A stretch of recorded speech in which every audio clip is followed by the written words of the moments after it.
అందరికీ నమస్కారం. నేను వికాస్. ఇది నేను మా అక్క రమ్య కొన్నాళ్ల క్రితం నేను చేసిన రైలు ప్రయాణం గురించి చెప్పబోతున్నాను. ఇది నిజంగా నా జీవితంలో జరిగిన విషయం కాబట్టి నేను కొంచెం వివరంగా వివరిస్తాను. సరే, నా కుటుంబం గురించి చెబుతాను. నా పేరు వికాస్.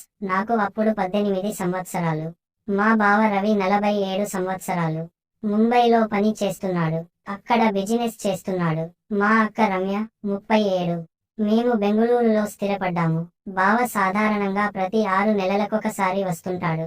బావ దగ్గర లేకపోవడంతో అక్క నన్ను చూసుకుంటూ ఇంటిని నడుపుకునేది. నేను అప్పుడు వాళ్ళ దగ్గర ఉండే 11వ తరగతి చదువుతున్నాను. అక్క రమ్య నాకు చాలా కనెక్ట్ అయింది. తను కాలేజ్ నుండి కూడా చాలా మంది ఫ్రెండ్స్ ఉన్నారు. ఒకరోజు నేను స్కూల్ నుండి తిరిగి వచ్చినప్పుడు అక్క తన ఫ్రెండ్ అంజు పెళ్లి అని, మేము దానికి అటెండ్ కావాలని చెప్పింది. నా సమ్మర్ హాలిడేస్ స్టార్ట్ అయ్యాయి. నేను కూడా హ్యాపీగా ఉన్నాను. అంజు అక్క రైల్వేలో జాబ్ చేసే అతన్ని పెళ్లి చేసుకుంటుంది. ప్రాబ్లం ఏమిటంటే ఈ వ్యక్తి అస్సాంకు చెందినవాడు. ఇక పెళ్లికి అటెండ్ అయ్యేందుకు అస్సాం వెళ్లడం పెద్ద ప్రాబ్లం. ఎప్పటిలాగే బావ అటెండ్ కాలేరని చెప్పి మా ఇద్దరిని రైలులో వెళ్ళమన్నాడు. అక్క టిక్కెట్లు చెక్ చేసింది. గురువారం తెల్లవారుజామున 3:30కి. 3వ రోజు అస్సాంలోని దిబ్రూఘర్కు మాత్రమే చేరుకుంటాము. రైలు ప్రయాణంలో నాకు ప్రాబ్లం ఉంది. నా చిన్నతనం నుండి నాకు ఇది ఇష్టం లేదు. ఏదో ఒక విధంగా అది నన్ను ఎప్పుడూ హెల్త్ ప్రాబ్లం గురి చేస్తుంది. ప్రయాణం చేయాల్సిన రోజు రానే వచ్చింది. అక్క అన్ని సామాన్లు ప్యాక్ చేయడం ముగించింది. మా డ్రైవర్ బెంగుళూరు రైల్వే స్టేషన్లో డ్రాప్ చేశాడు. మేము రైలు కోసం ఎదురు చూస్తున్నాము. కాస్త ఆలస్యం అయింది. మా టికెట్ ఫస్ట్ క్లాస్ ఏసీలో ఉంది. రైలు రాగానే మేము మా కోచ్లోకి ఎంటర్ అయ్యాం. మొత్తం 4 సీట్లు ఉన్నాయి.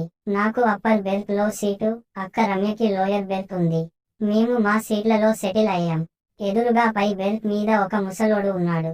60 ఏళ్ల వయస్సులో ఉన్నట్లుంది. నేను అతనిని గమనించాను. నన్ను చూడగానే అతను మైసూరుకి చెందిన అతనని, అస్సాంకు వెళ్తున్నాడని, తన బంధువు లోయర్ బెర్త్ లో ఉంటాడని, దారిలో జాయిన్ అవుతానని తనను తాను పరిచయం చేసుకున్నాడు. రమ్య, నేను ఇద్దరూ బాగా అలసిపోయాము. కొంచెం రెస్ట్ తీసుకోవాలని నిర్ణయించుకున్నాము. మేము లైట్ స్విచ్ ఆఫ్ చేసి కర్టెన్లను మూసివేశాము. కాసేపటికి అక్క రమ్య గాఢ నిద్రలో ఉండడం, గురక పెట్టడం గమనించాను. ఆ ముసలోడు మా అక్క రమ్య వైపు చూస్తున్నట్లు నేను గమనించాను. మొదట నేను రియాక్ట్ అవ్వాలనుకున్నాను, కానీ ఇప్పుడు వద్దు అని మనసులో ఏదో చెప్పాను. తను వయస్సు 37 అయినప్పటికీ మా అక్క గురించి వివరిస్తాను. తను జిమ్ కి వెళ్ళదు, జాగింగ్ కి వెళ్లి మెయింటైన్ చేస్తుంది. అక్క టీ షర్ట్ జీన్స్ ధరించి ఉంది. నేను కూడా అతన్ని గమనించాను. అక్క వైపు చూశాను. నేను, అక్క ఇద్దరం దుప్పటి కప్పుకున్నాము. కానీ తను నిద్రలో ఉన్నందున దుప్పటి సరిగా కప్పుకోలేదు. ఒక రకంగా దుప్పటి కొంత కింద పడిపోయింది. మా ఇద్దరికీ క్లియర్ గా కనిపిస్తోంది. అక్క ఎద చీలిక, తను టీ షర్ట్ కొంచెం పైకి వచ్చాయి. మాకు తను బొడ్డు కూడా కనిపిస్తోంది. అక్క రమ్య గురించి నేనెప్పుడూ అలా అనుకోలేదు, కానీ ముసలాడు అక్క రమ్య వైపు చూస్తూ సైట్ కొట్టడం నాకు చాలా ఇబ్బందిగా ఉంది. ముసలాడు అతని దుప్పటి లుంగీని తీసివేసి అతని మొడ్డని బయటకు తీశాడని నాకు అర్థమైంది. నేను అతని మొడ్డని చూసి ఆశ్చర్యపోయాను. అది 7 అంగుళాలు. నాకంటే పెద్దది. అతను మా అక్క రమ్య వైపు చూస్తూ జర్కిస్తున్నాడు. అప్పుడే నాకు అనిపించింది, ఈ రైలు ప్రయాణంలో నేను ఊహించనిదేదో జరగబోతుందని. చాలాసేపు అలా చూస్తూ ఉండిపోయాను. నేను అక్క వైపు చూడటం ఆ ముసలాడు చూసి నేను రెచ్చిపోతున్నానని అతనికి అర్థమైంది.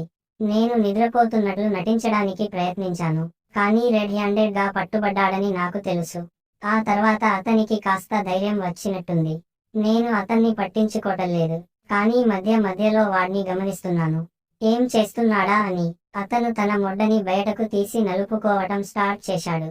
కొంతసేపటికి ముసలాడు లేచి లోయర్ బెర్త్ కి వెళ్ళాడు. అక్క ఇంకా నిద్రపోతోంది. నేను అతనిని గమనించాను. అతను నన్ను పట్టించుకోకుండా క్రిందికి వెళ్ళాడు. ఆ తర్వాత అతను అలాగే చేస్తున్నాడు. అతను ఎంతసేపు మొడ్డ కొట్టుకుంటున్నా అతనికి కారటం లేదు. నేను షాక్ అయ్యాను. తర్వాత అతను బయటకు వెళ్ళాడు. బహుశా టాయిలెట్ కి వెళ్ళాడేమో. అక్క కాసేపటికి మేల్కొంది. నేను నిద్రలో ఉన్నట్లుగా నటించాను. కొంచెం నీళ్లు తాగి పడుకుంది. అప్పుడు ముసలాడు తిరిగి వచ్చాడు. లుంగీ ద్వారా అతని మొడ్డ లేచే ఉందని అర్థం అవుతోంది. అక్క కూడా ఇది చూసింది.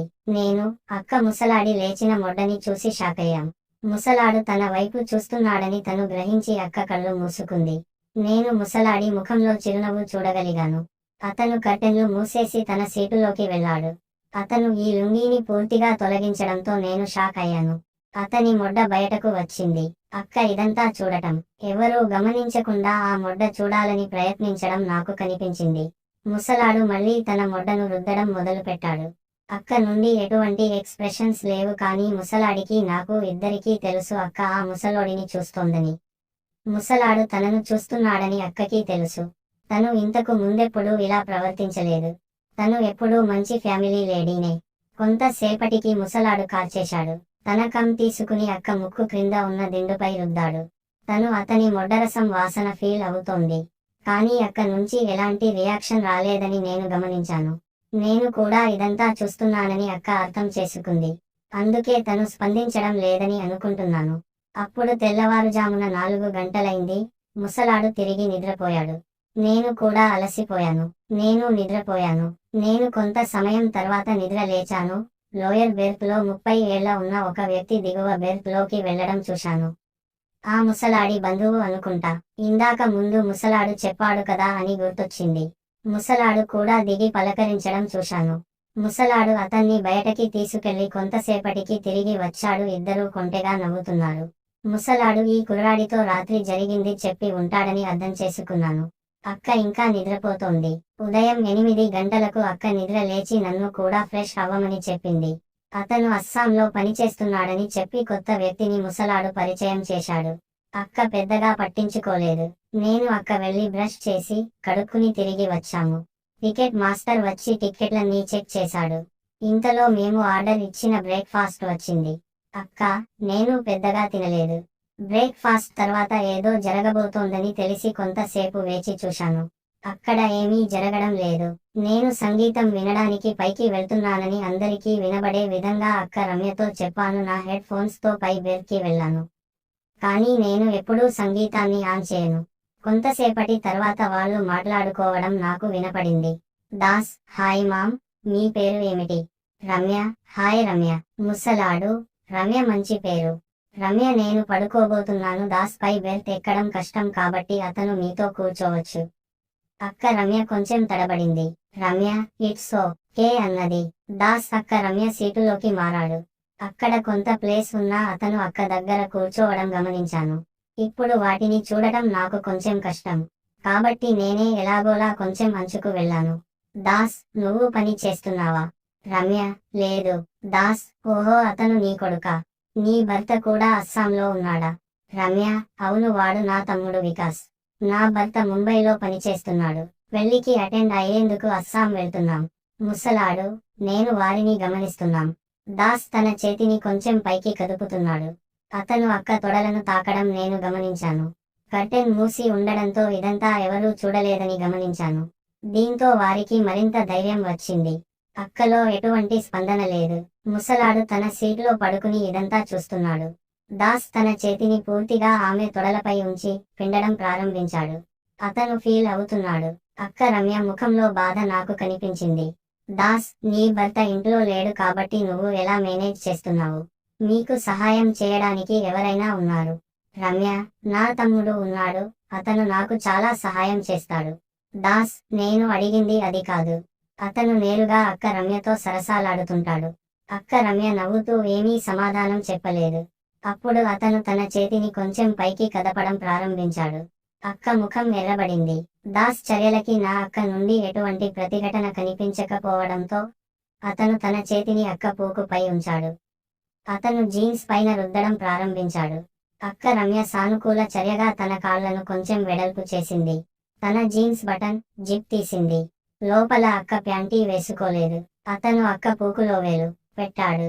అక్క కళ్ళు మూసుకుంది. అతను ఆమె పూకులో వేలితో కొడుతున్నాడు. కాసేపటికి అక్క మూలుగు స్టార్ట్ అయింది. నాకు ఏదో అయిపోతోంది. అక్కకి కారిపోయింది. పై బెర్త్ లో ఉన్న నాకు కారిపోయింది.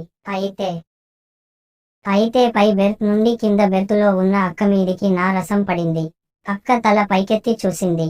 నేను ఏం చెయ్యాలో తెలియక బిక్కమొహం వేశాను. అక్క నవ్వింది. నా రసాల్ని తన నాలికతో టేస్ట్ చేసింది. అతను నన్ను కూడా కిందికి రమ్మన్నాడు. నేను వచ్చాను. అతను బట్టలు విప్పుకున్నాం. అక్క కూడా తన బట్టలన్నీ విప్పేసింది. అప్పటి దాకా పడుకుని నిద్రనటిస్తున్న ముసలాడు కూడా లేచి తన బట్టలన్నీ విప్పేశాడు. అంతే, మా ముగ్గురికి అక్క ఇప్పుడు ఉమ్మడిలంజలా మారింది. అయితే అక్క వాళ్ళకి ఒక కండిషన్ పెట్టింది. ముందు తన పూకు దెంగేది నా తమ్ముడు వికాస్ అని. నేను షాక్ అయ్యాను. అక్క వంగి నా మొడ్డ కొడుస్తోంది. ముసలాడు అక్క పూకు నాకుతున్నాడు. అతను నా అక్క గుద్ద బొక్కలో నాలుక పోనించి నాకుతున్నాడు. అక్క వేగంగా నా మొడ్డ కొడుస్తోంది. ఇంకా ఉంది. మీకు ఈ స్టోరీ ఎలా ఉందో కామెంట్లలో చెప్పండి. ఇలాంటి మరిన్ని వీడియోల కోసం మన ఛానల్ను సబ్స్క్రైబ్ చేసుకోండి.